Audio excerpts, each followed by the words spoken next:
حضرت فاروق اعظم رضی اللہ تعالی عنہ کے بہت سارے کارنامے ہیں جو آپ نے سماعت فرمائے ہیں۔ آپ کا کردار ایسا ہے کہ اس پر گفتگو جتنی کرے اتنی کم ہے۔ فاروق اعظم رضی اللہ تعالیٰ عنہ کے زبان مبارک سے نکلے ہوئے جملے کے مطابق اللہ نے قرآن کریم اتارا ہے۔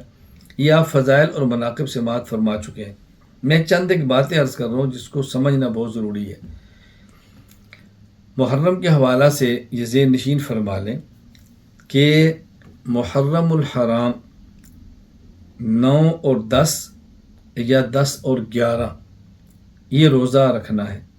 یہ روزہ واجب بھی نہیں، یہ روزہ سنت مؤکدہ بھی نہیں کہ رکھنا بہت ضروری ہو، لیکن رسول اکرم صلی اللہ علیہ وسلم سے ثابت ہے اور فضیلت حدیث میں موجود ہے، اس لیے ہمیں روزہ رکھنے کا اہتمام کرنا چاہیے۔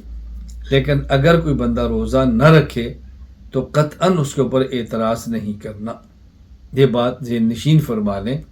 ہمارے ہاں بحمد اللہ تعالی مرکز اہل سنت والجماعت میں وسعت اور ہمت کی حد تک اساتذہ کرام اہتمام فرماتے ہیں، خود بھی روزہ رکھیں اور طلباء کرام بھی روزہ رکھیں۔